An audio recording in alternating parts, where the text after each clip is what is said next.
Bonjour mes très chers étudiants, je suis très heureuse de cette nouvelle capsule vidéo ensemble. Avec vous, Soumaya Dlemi, professeure à la faculté des sciences juridiques, économiques et sociales, Université Hassan II de Casablanca. Nous sommes ensemble pour 8 ou 9 capsules vidéo spéciales modules PFE, PFA ou mémoire de fin d'études. Bien sûr couronnées par la soutenance et le grand face-to-face. Bien sûr, je suis avec vous pour vous accompagner à trouver toutes les clés, les astuces et surtout des conseils pratiques pour pouvoir réussir ce moment-là. Parce que même en confinement, vous passerez votre soutenance, on va dire online, sur certaines applications. Donc, devise, nous devons la réussir. Ensemble, nous allons y arriver. Je vous fais confiance. Suivez avec moi, prenez des notes s'il vous plaît et on y va. Capsule d'aujourd'hui, la recherche documentaire, où je peux trouver des informations. Même si je suis en confinement, il n'y a pas de bibliothèque ouverte pour l'instant. Vous n'avez pas accès à des livres directement papier et donc l'outil Internet peut nous donner on va dire certains trésors. Comment? Si je sais comment chercher et où chercher spécialement. Donc ma mission aujourd'hui est de vous ouvrir, on va dire, certaines portes de la recherche pour vous montrer où trouver des documents, où trouver des données, tout simplement pour vous faciliter la tâche. Très bien. Alors, bien sûr, ici dans cette vidéo qui sera courte certainement, je vais vous donner les axes généraux, mais je pourrais vous laisser en bas de la vidéo certains liens directement dans lesquels vous pourriez partir chercher. Allez-y, on y va, c'est parti. Où chercher? C'est la première de nos questions. Magazine. Est-ce que j'ai le droit de chercher dans un magazine si je fais, on va dire, un travail de recherche scientifique? Non, c'est interdit. Une revue normale ou des paroles de journalistes que je respecte énormément.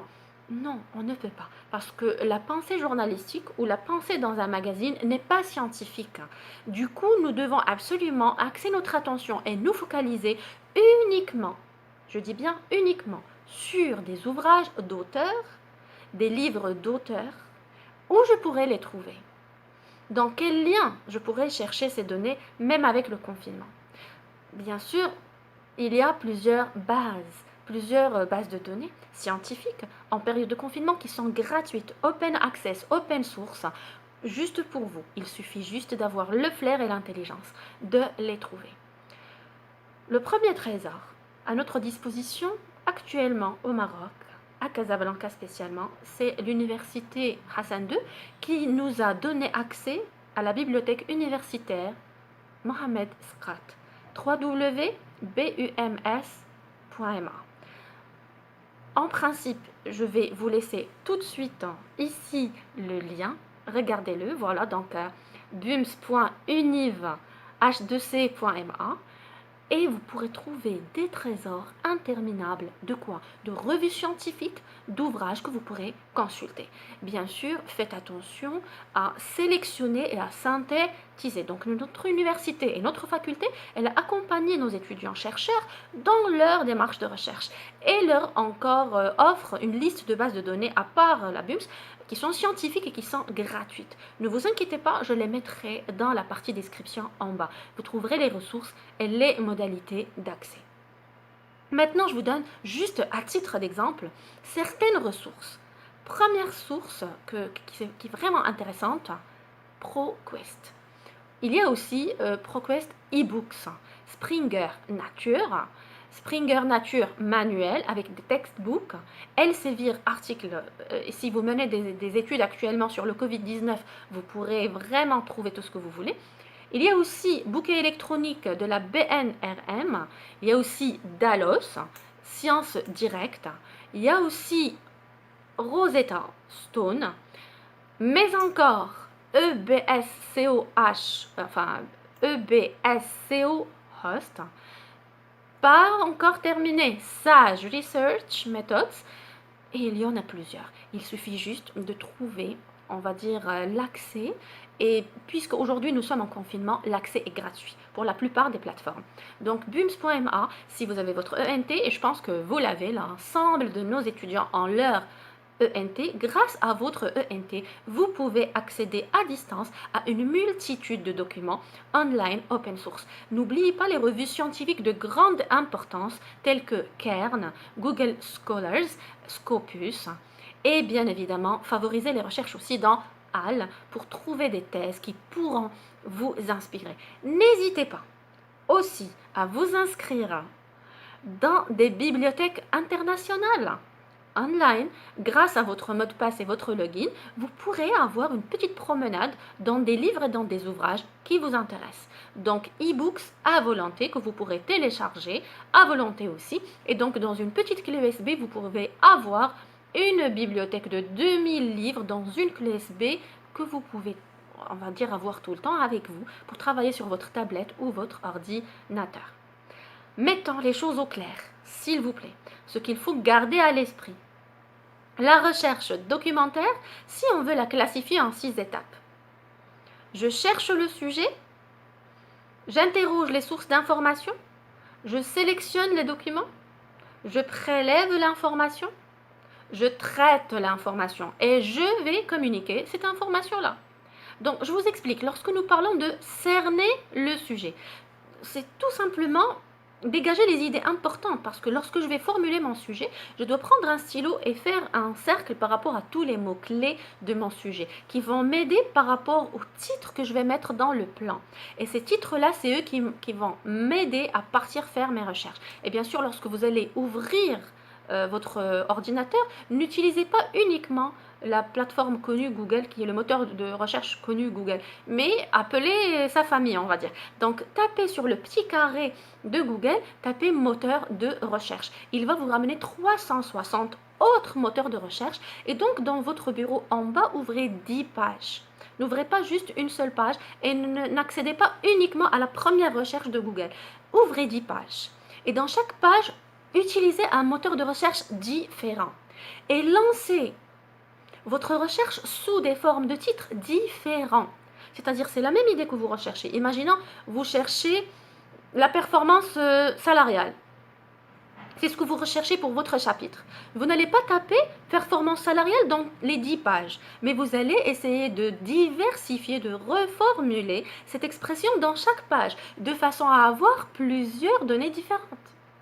Donc, à titre d'exemple, nous pourrons mettre ensemble performance des équipes dans une page, dans une autre page, efficience salariale, dans une autre page, efficacité des salariés, dans une autre page, nous pourrons par exemple écrire atteinte des objectifs en entreprise de la part des salariés. En tout cas, diversifier, changer, reformuler vos titres de façon à avoir le maximum de bases de données qui vont vous donner, on va dire, des réponses à vos questions. Donc, je travaille par mots-clés aussi. Je détermine l'angle sous lequel on va aborder mon sujet et c'est ce qui va me permettre d'esquisser le plan provisoire et de planifier mon travail. 2.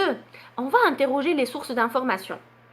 Et donc, lorsqu'on va interroger ces bases de données que je vous ai partagées à l'aide de mots-clés, parce qu'on pourrait aussi ouvrir des pages dans lesquelles on va écrire juste performance salariale, efficience salariale, efficacité salariale, atteinte des objectifs, performance individuelle, performance collective. On pourra autant changer qu'on le veuille. Pourquoi? Pour pouvoir préciser sa recherche en construisant des équations de recherche. Et ça va être votre petite astuce parce que vous allez compléter votre recherche sur Internet, bien sûr sur les plateformes, sur les ressources que je vous ai partagées, mais aussi il y a des books qui sont ouverts online, c'est-à-dire tapez e-books et vous allez avoir la possibilité de télécharger des livres online et vous pouvez avec votre souris tourner les pages. Bien sûr, il y a plusieurs universités à l'international, plusieurs facultés à l'international qui offrent leurs services gratuits et donc vous pourrez vous promener dans leur bibliothèque alors que vous êtes assis à la maison, même en confinement. Il suffit juste de rentrer chercher Bibliothèque internationale et les facultés, bien sûr, les universités étrangères. Vous allez aussi rentrer dans leur bibliothèque virtuellement, obtenir votre login et mot de passe et pouvoir accéder aux livres. Ceci est juste une option, mais il y a plusieurs options, bien sûr. Je ne vous partage que certaines options, mais il y a une multitude de possibilités possibles si vous trouvez l'adéquation par rapport à la sélection déjà des documents qui vous intéressent. Et donc, je passe directement à 3. organiser les documents retenus. Parce que lorsque je vais avoir une multitude de données, je ne pourrai pas tout prendre. Vous savez très bien que vous êtes limité par un nombre de pages. Et lorsque vous avez, imaginons 3 chapitres, 4 chapitres ou 5, vous devez faire le même nombre de pages dans chaque chapitre. Donc, vous ne pouvez pas tout prendre, mais on va dire organiser les documents retenus, évaluer la qualité de l'information. Tout à l'heure, je vous ai dit que nous n'avons pas le droit de prendre des données de certains magazines, alors que moi-même, j'ai été journaliste pendant 9 ans. Mais je ne peux pas utiliser ce que j'ai écrit lorsque j'ai participé à une rubrique dans un magazine ou un journal. Pourquoi? Parce que l'étude académique et scientifique universitaire ne nous donne pas l'accès au travail journalistique, mais beaucoup plus livres, ouvrages, auteurs. Restez s'il vous plaît cadrés dans ce chemin-là. Donc vous allez évaluer la qualité de l'information et vous allez aussi examiner différents points de vue et surtout noter les références et les caractéristiques des documents retenus. Clé 4. Exploiter les informations. Lorsque vous allez lire, vous allez prendre des notes. N'oubliez pas les fiches de lecture. Vous allez organiser vos fiches de lecture. Chaque fiche pour un livre ou 2-3 fiches pour un livre. Donc, et vous allez tout le temps mettre en bas les sources de votre information avec bien sûr une page que vous laissez à la fin de votre PFE qui s'appelle bibliographie. Et dans cette page de bibliographie, c'est tout à fait naturel de mettre le nom de l'auteur, le titre de l'ouvrage, l'édition, la collection, l'année de parution et la page. Et lorsque vous surfez sur des liens, des sites, donc vous prenez le lien qui est en haut, que vous voyez en bleu, vous le prenez et vous prenez la dernière page de votre PFE, de votre rapport Word, et vous mettez Webographie. Et vous allez mettre tout simplement lien 1, 2 points, et vous allez copier le lien dans lequel vous allez surfer et vous allez coller le lien pour garder, on va dire, l'ensemble des liens que vous avez utilisés lors de vos recherches. Je passe à clé 5. Traiter l'information. Qu'est-ce qu'il faut faire? Analyser les informations prélevées au regard de la question de recherche. Est-ce que c'est utile? C'est une valeur ajoutée? Est-ce que c'est une idée opposée? Est-ce que ça soutient? Est-ce que cet auteur adhère? Est-ce qu'il n'adhère pas? Parce que vous devriez discuter de la question lors de votre rapport. Et que ça ne soit pas uniquement du copier-coller de l'information, sans traitement, sans analyse. Donc il faut faire peut-être une synthèse des idées et des opinions provenant de sources variées et confirmer ou reformuler son idée directrice. Je passe à 6. On communique nos données dans un rapport Word que nous délivrons à notre jury avant le passage de la soutenance. Donc, on construit un travail en fonction des objectifs et surtout une réponse, que ce soit une réponse à la problématique. Il faudrait arriver à répondre à la problématique. N'oubliez pas, s'il vous plaît, de créer des dossiers sur votre bureau. Organisez-vous selon chaque chapitre et chaque sous-partie pour ne pas être perdu. N'oubliez pas aussi de reformuler chaque phrase, chaque paragraphe, sauf les citations que vous allez garder, on va dire, entre guillemets. Ces citations-là ne doivent pas dépasser 4 lignes au maximum parce que lorsque c'est long, vous devez avoir les droits d'auteur ou respecter les droits d'auteur, on va dire. Donc, l'aval de l'auteur lui-même. Donc, on ne copie pas et on colle, mais on va éviter, on va dire, le plagiat. Donc du copier-coller intégral, ce n'est pas possible. Ne prenez pas intégralement les phrases et on va dire restez fidèle tout en y mettant votre propre empreinte. Et si votre travail passe par le logiciel anti-plagiat, vous serez contraint de refaire le travail. Et donc n'oubliez pas à chaque fois de, s'il vous plaît, de reformuler. Et je ne le répéterai pas encore, mais la bibliographie et la webographie sont extrêmement essentielles et vous allez être interrogé sur vos sources, sur vos références. Donc, gardez une trace de chaque livre, de chaque ouvrage, de chaque lien que vous avez pu consulter. Et l'ensemble de ces auteurs, vous les classez dans l'avant-dernière page de votre rapport Word. Bien sûr, par rapport à la bibliographie et la webographie, je serai beaucoup plus claire dans les futures vidéos dans lesquelles je vais vous montrer ce que nous ferons à l'intérieur, de quoi est constitué un rapport Word qu'il faudrait délivrer. On va dire maintenant qu'il vous faut juste du courage, qu'il vous faut aussi de la détermination, de la persévérance, du calme, de la sérénité, et vous lisez, vous découvrez vous sélectionnez, vous traitez, vous analysez et vous attaquez votre plan. Lorsque vous allez trouver le plan, lorsque vous allez avoir la validation de votre encadrant, une grande part est déjà faite. Il faut juste après trouver les données pour pouvoir les mettre dans chaque partie. Je vous souhaite bon courage. Je reste à votre disposition pour des questions si vous en avez. Je vous souhaite une excellente fin de journée et à très très bientôt.